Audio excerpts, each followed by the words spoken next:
राधा राधा राधा राधा राधा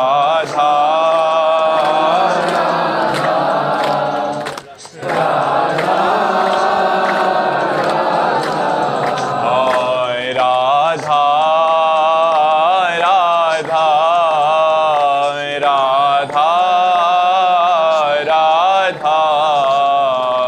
राधा राधा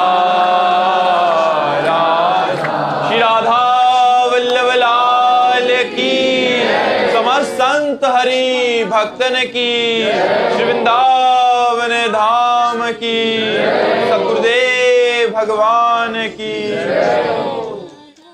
मोहन जी मुरैना से। राधे राधे महाराज जी। गुरुदेव भगवान, जब हमारे इस जीवन का उद्देश्य भगवत प्राप्ति है तो हमें सांसारिक कर्तव्य कर्म क्यों और किस उद्देश्य से करने चाहिए? भगवान की प्रसन्नता के लिए। जैसे हमें आपको प्रसन्न करना है तो हमारे द्वारा दिए हुए कार्य को सम्यक रूप से करना होगा, तभी तो हमारी प्रसन्नता होगी। तो भगवत प्राप्ति ऐसा थोड़ी है केवल माला चलाने से ही होती हो। भगवत प्राप्ति होती है अपने कर्तव्य कर्म का पालन करते हुए भगवान नाम जपने से। भगवान जब अर्जुन जी को युद्ध के लिए दोनों सभाओं के मध्य में खड़ा किया तो अपने पारिवारिक जनों को देख करके विपक्ष में, तो उनको अर्जुन को ये अंदर बात आई कि इनको मारने से तो अच्छा है कि हम सन्यासी वेश धारण कर लें और भिक्षावृत्ति से जी लें। भगवान से कहा मैं युद्ध नहीं करूँगा। युद्ध रूपी संसारिक कर्तव्य है ना, बड़ा घोर कर्म है ये, तो काटना मारना है, ये नहीं करूँगा। मैं भिक्षा मांग करके अन्न पा करके, यद्यप क्षत्रिय धर्म में भिक्षा मांगना निषेध है, पर वो मैं कर लूँगा, ये नहीं करूँगा। तो भगवान ने क्या कहा? माम निस्मर युद्ध च, मेरा स्मरण करते हुए युद्ध करो। अपने कर्तव्य का पालन करना अनिवार्य है। जैसे आप विद्यार्थी हो तो आपको विद्या अध्ययन करते हुए जो शेष समय राधा राधा राधा जपा और विद्या अध्ययन के समय को भगवान को समर्पित कर दिया। आप नौकरी करते हो तो आप नौकरी के समय को अच्छे ढंग से करते हुए और उसमें भगवान की स्मृति मिला के उस कर्म को भगवान को अर्पित कर दिया। जो भी हम कर रहे हैं वो भगवान का कार्य कर रहे हैं, क्योंकि सृष्टि भगवान की है ना, परिवार भगवान का है ना। अच्छा, ये शरीर भी तो भगवान का ही है ना, भगवान का दिया हुआ शरीर। हम इस शरीर को नष्ट करने का अधिकार नहीं रखते। तो ये शरीर भी तो भगवान का दिया हुआ है, परिवार भगवान का दिया हुआ है, ये सृष्टि भगवान के। तो हमें जो कार्य दिया गया वो अनिवार्य है करना। अगर हम गृहस्थ मार्ग में तो हमें गृहस्थ धर्म का, विरक्त मार्ग है तो विरक्त धर्म का। हमें अपने अपने धर्म कर्म का पालन करते हुए भगवान का नाम जप करें, तभी भगवत प्राप्ति होगी। ऐसे कायर कहा जाएगा, कायर का मतलब समझते ना, ऐसे कायर कहा जाएगा। तो हम तो विरक्त हैं, हमारा जब भजन ही उद्देश्य है तो हम आपसे बात क्यों करें। लेकिन हमारा कर्तव्य है कि हमने भिक्षा पाई है संसार की, तो हमें शिक्षा देनी है। हम जितने जीवों को समेट पाए उतने जीवों को भगवान के मार्ग में लगाए, हमारा कर्तव्य है। बुराई से बचावें, अच्छाई में चलावें। तो हमको कैसी भी परेशानी हो अपने कर्तव्य का पालन करना ही है। तो ऐसे ही जिसको जो कर्तव्य मिला, डॉक्टर है, मास्टर है, न्यायाधीश है, वकील है, जो जहाँ है, अपने धर्म का पालन, अपने कर्तव्य का पालन और वो भगवान का स्मरण करते हुए भगवान को समर्पित कर दे, तो इससे भगवत प्राप्ति हो जाती है। समझ पाए? तो परिवार में भगवान की भावना क्यों? हाँ, वो भगवान वास्तविक बच्चा है ही। जैसे मानो भावना करना एक होता है कि है नहीं, पर हम भावना करते हैं। जैसे हाइलोजन में लाइट है, एसी में भी तो लाइट है, तो हीटर में भी लाइट है, लेकिन तीनों के कार्य अलग है। एक प्रकाश कर रहा है, एक शीतलता प्रदान कर रहा है, एक गर्मी प्रदान कर रहा है। अगर बुद्धिमान न हो तो कहते वही बिजली गर्मी कैसे प्रदान कर रही है, वही बिजली ठंडा, वो बिजली तो चमक रही है। तो बिजली का क्या स्वरूप? जो यंत्र में पहुंची वही स्वरूप प्रकाशित कर देती है। गड़ासे में पहुंची तो काटने का काम शुरू कर दिया, मोटर में पहुंची तो पानी निकालने का काम शुरू। बिजली बिजली है, सब में बिजली है।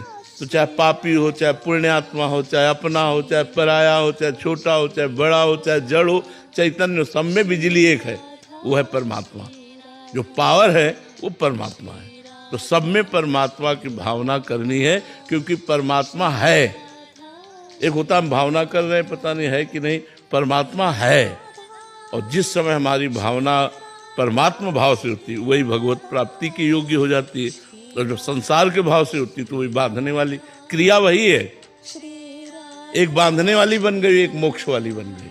पिता को भगवान मानकर आराधना की तो वही मोक्ष वाली बन गई, और पिता को पिता मान करके मोह युक्त आराधना की, वही बांधने वाली बन गई। समझ पा रहे हैं? निकुंज जी मथुरा से। राधा वल्लभ श्री हरिवंश महाराज। राधा वल्लभ श्री हरिवंश महाराज जी, आपके चरणों में कोटि कोटि प्रणाम। महाराज जी, आपने सत्संग में प्राय कई बार बताया है कि बहुत बार आप श्री जी से कुछ भी कहते हैं तो सेकंडों में उत्तर आता है। महाराज जी, क्या हम ग्रस्त लोगों को भी श्री जी ऐसी कृपा दिखाती हैं? नहीं, ये तब होता है जब श्री जी के सिवा हमारा कोई है नहीं। श्री जी के सिवा हमारा कोई है नहीं, इसलिए हमारा कनेक्शन सीधे बात, कोई भी बात हुई तो सीधे सब वो बात उत्तर मिलता है। आपका कोई है तो इसलिए फिर वो कनेक्शन नहीं मिल पाता। जैसे वो मोबाइल आपने लगाया और बिजी है तो आ जाएगा ना, बिजी है। आप लोग बिजी है, आपका नंबर बिजी है। माता पिता भाई बंधु रिश्तेदार नातेदार रुपया पैसा या कोई नहीं, या खाली नंबर है, चाहे जब बात कर ले। हम बिजी ही नहीं है, हम आप में बिजी है, आपके सिवा कोई है नहीं, और आप में ही हम हैं, तो इसलिए लग जाता है। सबकी ममता ताग बटोरी, मम पद मन ही बांध भर डोरी। सबका प्यार एकत्रित करके भगवान के चरणों में रख दिया। अब कनेक्शन फिट है, अब बात कर लो आप। तो अभी अपना प्यार देह में है, देह संबंधियों में बहुत जगह बटा हुआ है, इसलिए वो अनुभव में नहीं आता। भजन करो, धीरे धीरे भगवान के चरणों में प्रेम हो जाए। प्रेम ही कनेक्शन है। जो भगवान से बात करने का है वो प्रेम है। ढाई आखर प्रेम के पढ़े तो पंडित होए। जो प्रेम प्राप्त कर लिया वही विद्वान, वही भगत, वही ज्ञानी, वही सब। तो प्रेम के लिए खूब नाम जप करो, अच्छे आचरण करो, सत्संग सुनते रहो, ठीक है। महाराज जी, जैसे फिर श्री जी से कुछ कहते हैं तो वो सुनती हैं? फिर सुनती तो है, लेकिन उत्तर तुम्हें तभी मिलेगा जब सबकी ममता ताक बटोरी। केवल श्री जी से, जैसे मीरा जी कहती, मेरे तो गिरधर गोपाल दूसरो न कोई, मेरे तो गिरधर गोपाल दूसरो न कोई। यहाँ दूसरे बहुत कुछ है, लेकिन बस गिरधरे गोपाल अपने नहीं है, और सब कुछ है नहीं है। तो ये बात आनी चाहिए, तब बात बनेगी। बार बार भगवान से मांगते हैं कि भैया हमारे को भी घर ही दे दो, संसारिकता ही दे दो। तो कोई बात नहीं, अपने पिता से नहीं मांगते क्या? भगवान हमारे पिता हैं, पिता से दिन में 10 बार मांगते तो हमें कोई खेद तो नहीं होता। तो भगवान हमारे तुमेव माता च पिता तुमेव, तुमेव बंधुस्य सखा तुमेव, तुमेव विद्या द्रविणं तुमेव, तुमेव सर्वम मम देव देव। भगवान हमारे पिता है, हमारे स्वामी है, हमारे मित्र है, हमारे सब कुछ। हम उनसे नहीं मांगेंगे तो किससे मांगेंगे? तो हम मांगे, कोई परेशानी नहीं है, पर ना पूरी होने पर हम नाराज ना हो, हम अश्रद्धा ना करें। अब भले थोड़ा हमें बुरा लगे, लेकिन ये मेरे पिता हैं, ये बात थोड़ी हट जाएगी। पिता तो पिता ही है ना, ऐसे ही हमें भगवान से लेना चाहिए। हमने मांगा, वो बात पूरी नहीं हुई तो भगवान ने हमें योग्य नहीं समझा, लेकिन भगवान मेरे हैं। थोड़ा बुरा लगा, यार पूरी हो जाती बात तो अच्छा था, लेकिन नहीं पूरी हुई तो भी भगवान हमारे हैं। भगवान में अश्रद्धा नहीं होनी चाहिए। अगर भगवान में अश्रद्धा हो गई तो हम भगत किस बात के? अगर मांग पूरी हो जाती तो हमारा विश्वास और बढ़ता है, और जब मांग पूरी नहीं होती तो थोड़ा सा मन में खिन्नता है। वो खिन्नता आवे, लेकिन अश्रद्धा नहीं होनी चाहिए, विश्वास नहीं टलना चाहिए। तो जो बात गलत है, हमारे योग्य नहीं है, लेकिन मेरा मन मांग रहा है, वो भगवान नहीं देंगे। जिससे हमारा अमंगल होगा वो बात नहीं करेंगे, चाहे जितना खोपड़ी पटक के मांगो। और जिससे मंगल होना है वो तत्काल बात पूरी कर देंगे। बहुत सुंदर बात है कि भगवान को अपना मान करके मांगो, दूरी बना के मत मांगो। भगवान मेरे पिता है, मेरे स्वामी है, मेरे सर्वस्व है। फिर बात पूरी हो जाएगी। और वो पूरी हो अगर ना हो तो ये निश्चित समझो पूरी होने में हमारा मंगल नहीं था, इसीलिए सर्वज्ञ भगवान ने हमारी बात पूरी नहीं की। दुर्गेश जी, जय राधे राधे महाराज जी, आपके चरणों में कोटि कोटि प्रणाम। गुरुदेव भगवान, आपने एकांतिक में बहुत बार कहा है कि संत सेवा से श्री जी बहुत जल्दी प्रसन्न होती हैं। पूज्य गुरुदेव भगवान, मेरा संशय का निवारण करें कि प्रभु हम अधम को संत सेवा कैसे सुलभ हो। हाँ, प्रगट में मान लो हम शरीर सेवा नहीं कर पा रहे तो हमारे पास 4 रोटियां हैं, 1 रोटी हम संत के लिए निकाल लेते हैं। मान लो हमारे महीने में 100 रुपया निकाल दिए संत के नाम से, और 4-5 महीने में जब वृंदावन आए तो 500 रुपये दे दिए कि आज हमारी सब्जी ला करके सब संत लोग पा लीजिए, हो गई संत सेवा। हमारे पास 100 रुपये हैं, 100 रुपये दे दिए कि आज नमक ला करके सब्जी दाल में सब डाल लो, सब संतों को भंडारा हो जाएगा। 100 रुपये में भी भंडारा हो जाएगा, 10 रुपये में भी हो जाएगा। तो अगर हम सेवा का भाव है तो सेवा तन मन धन से होती है। तो तन से तो सेवा मिलना कठिन है संतों की। मान लो उनके हम शरीर कपड़ा धो दें, उनके चरण दबा दें, और वो ये तो दुर्लभ है। मन से हम सेवा कर सकते हैं और धन से कर सकते हैं। हमारे पास जितना है 1 रुपये की भी सेवा हो सकती है। हम 1 पैकेट में नमक 100 ग्राम 50 ग्राम ला के दाल सब्जी में डाल दिया, सब संतों की हो गई। तो मन और धन, इनसे तो सेवा हो ही सकती है। मन से हम सेवा कर सकते हैं, धन से सेवा कर सकते हैं। और रही तन की सेवा, कभी सौभाग्य मिले वो आदेश कर दे कोई, भाई आप यहाँ झाड़ू लगा दीजिए, आप यहाँ पोछा लगा दीजिए, या कुछ ऐसा कभी कोई, तो फिर वो सेवा बन जाती है।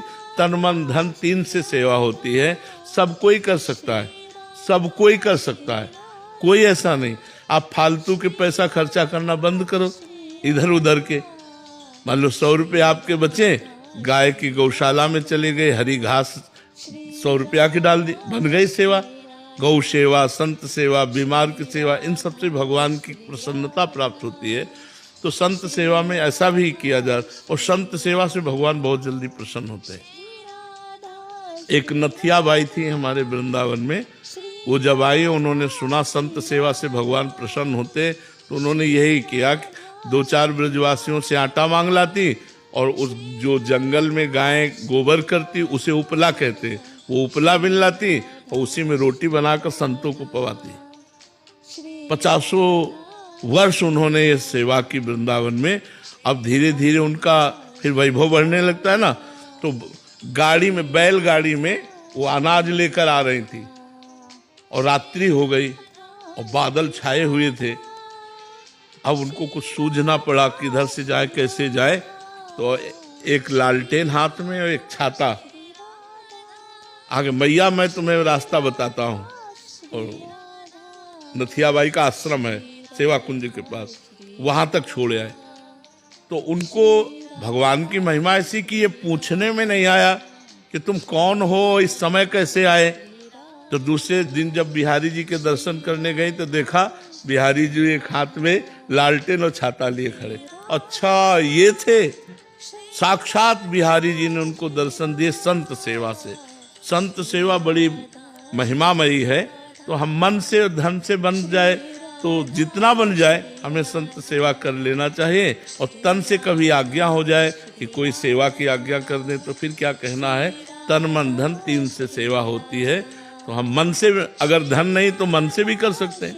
मान लो हम मन से किसी संत के चरण दबा रहे, मन से हम सुंदर भोग उनको पवा रहे, अपने हाथ से पवा रहे, जैसे माँ पवा रही।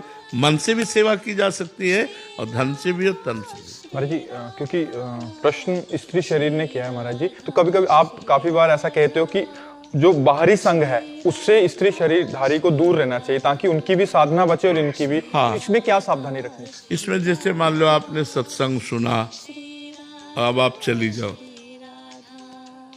अपने साधना भजन करो। जो सत्संग सुना, जैसे जो संत भगवान एकांत में मिलते भी हैं, बैठते हैं, तो हमको दूरी बना के रखनी चाहिए। हमें केवल संत के सत्संग से मतलब रखना चाहिए। अगर हम सेवा के भाव से भी कि चलो तन से सेवा बन जाए, तो दूषित होने की संभावना है, क्योंकि सब सिद्ध तो होते नहीं। तो चाहिए कि संत को भी बचावे और खुद बचे, सत्संग सुने और एकांत में अपना भजन करे, घर परिवार के बीच में, लेकिन एकांत में न मिले। अगर एकांत में मिलोगे तो उनकी साधना में विक्षेप पड़ जाएगा। मान लो कुछ नहीं हुआ और जरा सा आकर्षण हुआ तो बार बार चिंतन जाएगा, बार बार। तो हमें लगता है अपने लोगों को चाहिए कि सत्संग सुने, जरूरी है तो भिक्षा दे दिया, बस एकांतवास, तुम अपना भजन करो, तुम अपना।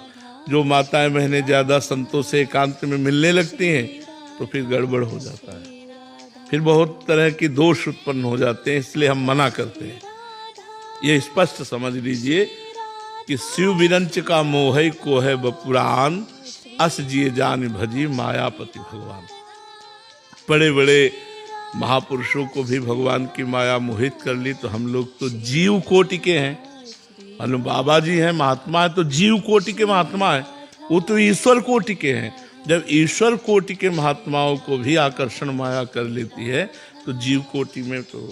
अच्छा, आपको लगा कि हमारे ऊपर संत कृपा हुई तो आपको लगा चलो सेवा बन गई, सेवा नहीं बन गई, आप भी नरक जाओगे और वो भी नरक जाएंगे।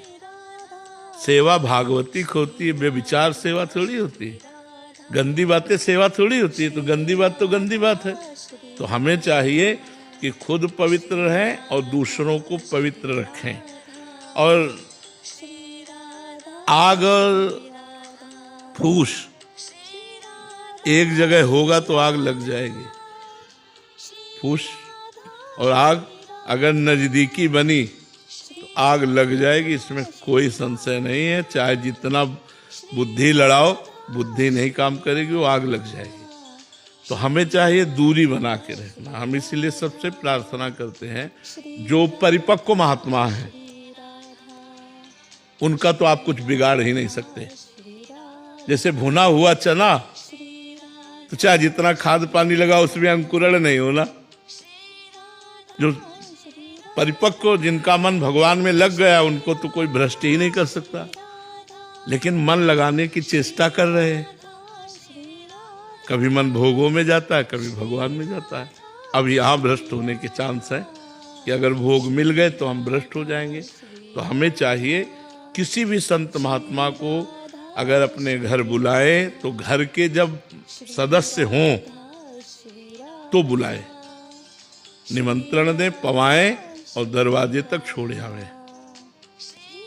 अगर संत महात्मा को कहीं घर में रुकाना है तो फिर घर के सदस्य 24 घंटे जब तक संत महात्मा रहे वहीं रहना चाहिए।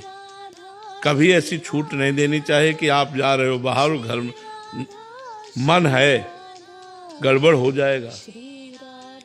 पक्का समझ लो, हम इसलिए कह रहे हैं, मन बहुत बदमाश है, बहुत बदमाश है। इस पर कभी विश्वास नहीं करना चाहिए, कहीं भी कैसे भी। और ये बड़ा बुद्धिमान है कि पकड़ में ना आवे। कुछ नहीं बिगड़ेगा, केवल बात करनी है, चलो कुछ नहीं, केवल मुस्कुराना है, हंसना है, खेल। धीरे धीरे धीरे धीरे वो भ्रष्ट हो जाता है। एक महात्मा थे, हम कई बार सुना चुके हैं, वो नहर में खड़े होकर भजन करते थे। गंगा नहर, नहरें नहीं निकलती, तो नहर में खड़े होकर भजन करते थे जल में, और निर्वस्त्र रहते थे। बड़ा कष्ट सहा जाता है, ठंडी, गर्मी, सर्दी, बरसात। वो महात्मा का जब प्रभाव हुआ तो लोग आने जाने लगे। अब लोग टिफिन लाने लगे, फिर प्रसाद पवाने लगे, फिर धीरे धीरे लोग प्रार्थना करने लगे, महाराज जी माताएं बहनें आती, कपड़ा पहन लिया, तो लंगोटी लगाने लगे। फिर प्रार्थना करने लगे, महाराज जी आप जैसे संत अगर हमारे घर नहीं जाएंगे तो घर किस काम के, घर तो पवित्र होते हैं, आप जैसे संत। वो घर जाने लगे, फिर गड़बड़ हो गए, धर्म विरुद्ध हो गए। तो ये हम मतलब घटना बता रहे हैं, ये कोई हम कहानी नहीं बता रहे। इसीलिए हम कहते हैं संतों को भजन करने दो और आप भी भजन करो, दूरी बना के रखो। अगर दूरी बनाओगे तो तुम भी पवित्र रहोगे, तुम्हारा भाव भी पवित्र रहेगा। और नहीं भी अगर एक संत से आपका भाव खराब हुआ तो सब संतों के प्रति खराब हो जाएगा, लगेगा सब नाटकीय है, नहीं लगेगा। एक संत के प्रति हमारी दोष दृष्टि हो जाए तो वही दृष्टि हो जाती है, तो इसलिए बहुत सावधान रहो। डॉक्टर अमन जी, राधा वल्लभ श्री श्री हरिवंश महाराज जी, महाराज जी सर्वशक्तिमान होते हुए भी भगवान भक्त के प्रेम से क्यों बन जाते हैं? आप प्रेम का प्रभाव ही ऐसा है कि जो भक्त और भगवान दोनों को अधीन रखता है। प्रेम ईश्वर का भी ईश्वर है। थोड़ा सा प्रेम करो, इतना महान ईश्वर, देखो अर्जुन का रथ हाँक रहा है। इतना महान ईश्वर भक्तों की आज्ञा का पालन करने के लिए हाथ जोड़े खड़ा हुआ है। इतना महान ईश्वर देखो बालक बन करके नंद यशोदा के आंगन में खेल रहा है, दशरथ कौशल्या के आंगन में खेल रहा है। ये प्रेम विवस्था ही तो है।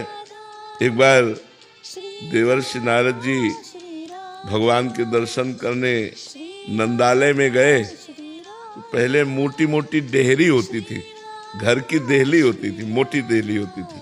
तो नंद बाबा की मोटी देहली, लाल जी घुटनों के बल चल के गए तो चढ़ने की कोशिश की तो हाथ और छाती ऊपर और चरण उठ गए। अब बीच में टंग गए तो रोने लगे। और देवर्षि नारद जी भगवान के दर्शन करने गए थे तो देखा ये वो भगवान जिन्होंने अपना एक चरण बढ़ाया तो ब्रह्मलोक तक पहुंच गया। वामन रूप में, वामन अवतार में एक चरण बढ़ाया तो ब्रह्मलोक, वो डेहरी नहीं नाग पा रहे। तो उन्होंने कहा भगवान मैं उठा के आपको विराजमान कर दूं। तो बोले ये तुम्हारे लिए नहीं है, ये मैया के लिए है। और रोने लगे, मैया मैया मैया। भागती हुई आई और दासियों को डांटा, अरे मेरे लाला, और उठा कर। ये प्रेम विवश भगवान है, प्रेमाधीन भगवान है। इसीलिए प्रेम भगवान का भी भगवान है। जो प्रेम है वो भगवान का भी भगवान है। अगर प्रेम किसी के भी हृदय में प्रकट हो जाए तो भगवान वहीं उसकी अधीनता स्वीकार कर। देखो 56 भोग में भगवान ने कभी सराहना नहीं की, लेकिन प्रेम से सबरी मैया के जूठे बेर पाए। सुदामा जी के चावल नहीं तंदुल पाए टूटे हुए। और जो विदुरानी जी है केला फेंक देती थी, छिलका अगर भक्त बावरा है तो भगवान भी परम ज्ञानी होते हुए बावरे ही है। विदुर जी आए, उन्होंने देखा कि विदुरानी तो जो गूदा है वो तो फेंक रही है और छिलका मुंह में उनको होश ही नहीं है। तो विदुर जी ने दबकाया, अरे बावरी ये क्या कर रही है? और जब गूदा पवाने लगे तो कहा चाचा जी अब वो स्वाद नहीं है। जो प्रेम में स्वाद है वो केले में स्वाद। भगवान केला थोड़ी खा रहे, भगवान तो प्रेम पा रहे हैं। प्रेम तो प्रेम एक ऐसा तत्व है जो भगवान को भी अधीन किए हुए है और भक्त को भी अधीन किए हुए है। और चराचर जगत में कोई ऐसा नहीं जो प्रेम को न जानता हो, प्रेम ना चाहता हो। कोई ऐसा नहीं है जो प्रेम। अच्छा कुत्ता है, आप पुचकारो, देखो पूछ डुला करके आपके चरणों में लिपटने की कोशिश करेगा, वो भी प्रेम प्रदर्शित करेगा। पशु पक्षी मनुष्य देवता भगवान सब प्रेम के अधीन है। सबको प्रेम की प्यास है। प्रेम एक ऐसा तत्व है जो सर्वोपरि तत्व है, जिसे भगवान भी प्रेम प्यासे हैं, भगवान भी चाहते हैं। कह रहे ना भाव का भूखा हूं मैं, भाव माने प्रेम ही तो है।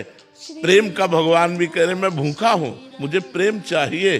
तो हम लोग तो भगवान के अंश है, तो हमको क्यों नहीं प्रेम चाहिए? पर जगत में प्रेम नहीं है। जगत में स्वार्थ है, काम है, राग है, आसक्ति है, प्रेम नहीं। प्रेम तो भगवान में सिर्फ है। अगर हम भगवत भाव से प्रेम करें तो प्रेम में इतनी ताकत है। भगवान भक्तों के चरण दबाए, भगवान भक्तों के लिए क्या क्या नहीं चरित्र भरे पड़े हुए हैं। देखो संधि दूत बन करके जा रहे हैं।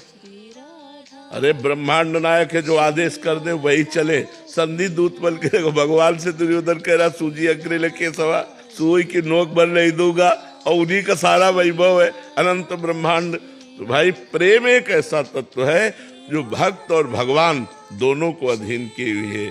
प्रेम विवश भगवान भक्तों के पीछे ऐसे डोलते हैं जैसे बछड़ा के संग गाय। भक्तन पाछे यो फिरत जो बछड़ा संगाए, आगे आगे भक्त जा रहा, पीछे पीछे भगवान जा रहे। जहां जहां मेरा भक्त चरण रखे वहां वहां रखूं हाथ, पीछे पीछे मैं फिरूं कभी न छाड़ूं साथ। भगवान प्रेम विवश भक्तों के अधीन हुए, भक्तों के अधीन हो गए, ये प्रेम तत्व है। स्वाति जी, श्री हरिवंश महाराज जी आपके चरणों में कोटि कोटि प्रणाम। गुरुदेव भगवान, आपने एकांतिक में कई बार बताया है कि एक साधक प्रारंभ में तमोगुण, फिर रजोगुण एवं अंत में सतोगुण का त्याग करता हुआ त्रिगुणातीत स्थिति की तरफ बढ़ता है। गुरुदेव, तमोगुण एवं रजोगुण का त्याग तो समझ में आता है, परंतु सतोगुण का त्याग से क्या अभिप्राय है महाराज जी? सतोगुण माया जनित ही है, इसमें ममता, दया, करुणा इसमें ज्यादा उमड़ता है और इसमें फंस जाता है। जैसे भरत जी महाराज सतोगुण जनित ममता और दया, इन दो वृत्तियों को त्यागा नहीं तो हिरण के बच्चे में पहले दया उत्पन्न हुई कि इसकी माँ मर गई और ये जल प्रवाह में बहता हुआ जा रहा है, ये मर जाएगा, इसकी रक्षा करना हमारा कर्तव्य है। तो दया ने रक्षा करवाई, फिर ममता ने पोषण करवाया, हरी हरी घास के तिनके लाते, उसे पवाते, दुलार करते। इतनी ममता शक्ति हो गई कि मरते समय भगवान का स्मरण नहीं हुआ, हिरण का स्मरण हुआ और उनका अगला जन्म हिरण योनि में हुआ। भगवान की स्मृति छुड़वा करके हिरण की स्मृति में लगा देना, ये ममता ने नष्ट कर दिया। दया और ममता, भगवान ने कहा है अद्वेष्टा सर्वभूतानां मैत्रः करुण एव च निर्ममो निरहंकारा सम दुखा सुखा क्षमी। करुणा तो करनी है लेकिन निर्मम होकर। ये निर्ममता कठोरता वाली नहीं है, ये त्रिगुणातीत है। निर्ममता भगवान की प्रियता प्रदान करती है और ममता संसार की प्रियता प्रदान करती है। इसीलिए रामायण में कहा सबकी ममता ताग बटोरी, मम पद मन ही बांध बरडोरी। सेवा सबकी करनी है लेकिन अहंकार नहीं रखना। निर्ममो निरहंकारा सम दुखा सुखा क्षमी। दुख सुख में समान भाव, क्षमावान, किसी में भी दोष दर्शन नहीं, सबके प्रति करुणा और मैत्री का भाव, लेकिन ममता और अहंकार रहित। तो जो सतोगुण है इसमें दया, करुणा, ममता आदि की वृत्तियां हमको माया में फंसा देती हैं। तो हमको त्रिगुणातीत होना पड़ेगा। जो त्रिगुणातीत हो जाता है वो स्वरूप में स्थित रहता है, वो शरीरों में ममता नहीं करता, वो क्रिया में अहंकार नहीं करता। इसलिए सतोगुण जनित राग भी त्याग करना अत्यंत आवश्यक है। पर ये बहुत ऊंचाई की बात है। पहले सतोगुण का इतना हम संग्रह करें कि रजोगुण तमोगुण नष्ट हो जाए। सतोगुण त्यागना नहीं पड़ता, अपने आप शांत हो जाता है। रजोगुण तमोगुण त्यागना पड़ता है। सतोगुण तो भागवतिक वृत्तियां इतनी बढ़ जाती हैं कि वो अपने आप शांत हो जाता है। इसलिए त्याग प्रधान तो रजोगुण और तमोगुण वृत्तियों का है। सतोगुण का संग्रह करे, फिर सात्विक भाव से ऊपर उठकर गुणातीत हो जाए, ऐसा वर्णन किया गया है। मेघना जी बेंगलोर से, राधे राधे गुरुजी। गुरुजी, जीवन निर्वाह के लिए आज तक भौतिक वस्तुओं की आवश्यकता होती है, किंतु भगवत प्राप्ति के लिए उनसे आसक्ति छोड़ना भी आवश्यक है। महाराज जी, नाम जप के साथ साथ हमें नहीं, आवश्यकता और आसक्ति ये दोनों अलग अलग क्षेत्र हैं। जैसे हमारे प्राण पोषण के लिए हमें अन्न और जल की आवश्यकता है, लेकिन हमको समोसा, चटनी, पिज्जा, बर्गर, ये वो ये नहीं चाहिए। अगर इनकी इच्छा है तो आप बंधन युक्त हैं, और प्रारब्धवशात यदि ये मिल जाता है अपन इच्छा पूर्वक पा लेते हैं तो कोई बंधन नहीं। इच्छा ही बंधन है, तो गृहस्थ में रहते हुए सात्विक भोग को भगवान को अर्पित करके धर्म के द्वारा कमाए हुए धन से यदि हम अपनी वासनाओं की पूर्ति करते हैं तो उससे उपासना परिपक्व होती है। तो आवश्यकता और आसक्ति में अंतर है। आवश्यकता हमें जल पीने की है, आवश्यकता हमें वस्त्र धारण करने की है, तो हम साधारण वस्त्रों से भी तो शरीर ढक सकते हैं। जरूरी कि बड़ी बड़ी कंपनियों के आप वस्त्र धारण करें। अगर वो बड़ी बड़ी कंपनियों के वस्त्र धारण करें तो उसके लिए अर्थ चाहिए। आवश्यकता की पूर्ति भगवान सबकी करते हैं, लेकिन आसक्ति की पूर्ति कभी नहीं हो सकती। आसक्ति बढ़ती चली जाती है। आवश्यकता जो हमारे वास्तविक जीवन के लिए उस सबको भगवान ने दिया है। ऑक्सीजन फ्री, प्रकाश फ्री, भूमि फ्री, जल भगवान ने दिया। जो भगवान की तरफ से हमारे जीवन पोषण उपयोगी वस्तुएं वो सब हैं। अब हमारी चाहतें जो है वो हमें फंसा रही हैं, तो चाहतों को हमें थोड़ा सीमा में रखना है। ये चाहतें कभी पूर्ण नहीं हो सकती, ये बढ़ती ही चली जाती हैं। तो आसक्ति चाहतों से बढ़ती चली जाती है, चाहतों में आसक्ति हो जाती है, इसीलिए भगवान की प्राप्ति नहीं होती। नहीं, भगवान की प्राप्ति कोई कठिन नहीं है। जो काम कर रहे हो वही करो, पाप युक्त नहीं होना चाहिए। नाम स्मरण करते हुए और उस कर्म को कृष्णार्पणमस्तु। जो आपकी आवश्यक वस्तुएं भगवद अर्पित करके उनका शरीर पोषण के लिए कोई बंधन नहीं। अब इच्छाओं की पूर्ति के लिए आज इससे आज इससे आज ऐसे आज ऐसे, फिर पापाचरण करने वाला दुर्गति को प्राप्त होता है, धर्माचरण करने वाला सदगति को प्राप्त होता है। तो बात समझना होगा, आवश्यकता में कोई दोष नहीं है, आसक्ति में दोष है। आवश्यकता तो जो है वो भगवान सबको पूर्ण करते हैं, पशु पक्षियों की भी पूर्ण करते हैं। हमारी जो आसक्ति है उसे हमें थोड़ा रोकना होगा। आसक्ति रहित अनासक्त पुरुष संपूर्ण संसार में विचरता हुआ भी बंधन को प्राप्त नहीं होता। संपूर्ण भोगों के बीच में भी विचरता हुआ वो आसक्त नहीं होता। तो हमें अनासक्त बनना है। आसक्ति हमें भगवान के चरणों में करनी है, भगवान के नाम में करनी है, भगवान के धाम में करनी है, भगवान के रूप में करनी है, और संपूर्ण संसार से अनासक्त होना है। इसलिए हम अपनी साधना को आवश्यक सामग्रियों से पूर्ण रखें, लेकिन आसक्ति और चाहना की पूर्णता के लिए प्रयास न करें। नहीं तो कितना भी प्रयास करो कभी पूर्ण होने वाली नहीं। मृत्युंजय जी मुंबई से। राधे राधे महाराज जी।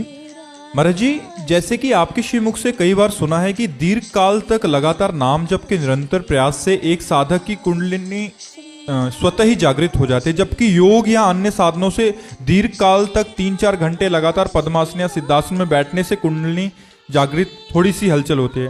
गुरुदेव, एक नाम जापक में ये प्रक्रिया कैसे होती है? नाम में बहुत बड़ी ऊर्जा शक्ति है। नाम में एक बहुत बड़ी सामर्थ्य। आप देखो, जपना शुरू करो, आपके अंदर जलन पैदा हो जाएगी। प्रारंभ में वो सारे पापों को नष्ट करेगा, मन चंचल हो जाएगा। वो मन की हर हरकत पर नजर रखते हुए उसको निर्विकार करेगा। मन निर्विकार भगवान को अधीन करके आपके हृदय में प्रकाशित कर देगा। नाम में इतनी सामर्थ्य पूछो मत। कुंडलिनी क्या बात है? अनंत ब्रह्मांडों का सृजन करने वाला भगवान जब अधीन हो जाता है तो कुंडलिनी क्या बात है? नाम में अपार सामर्थ्य है। जैसे दो लकड़ियों के घर्षण करने पर अग्नि प्रकट हो जाती है, ऐसे ही जिह्वा और नाम दोनों के घर्षण करने से आत्मज्ञान प्रकट हो जाता है, प्रेम प्रकट हो जाता है, संपूर्ण संसार से घोर वैराग्य प्रकट हो जाता है। जो चाहो प्राप्त कर लो, बस नाम जप जिह्वा से करते रहो। नाम जीह जप जागें जोगी। जितना नाम जप करोगे तो आपके अंदर ज्ञान रूपी जागरण हो जाएगा। अज्ञान रूपी जो सो रहे हैं, मोह निशा सब सो अनिहारा, देखे स्वप्न अनेक प्रकारा, इससे हम जग जाएंगे। मोह का नाश हो जाएगा, ज्ञान का प्रकाश हो जाएगा। कुंडलिनी क्या है? उसे ज्ञान का ही तो प्रकाश होता है। तो भगवान के नाम में अपार ज्ञान, कुंडलिनी में तो एक सीमित ज्ञान हो सकता है, भगवान के नाम में तो अपार ज्ञान है, अपार ज्ञान विराजमान है। ब्रह्म राम ते नाम बड़ वरदायक वरदान, भगवान से बढ़कर भगवान का नाम है, इसलिए खूब नाम जप करो।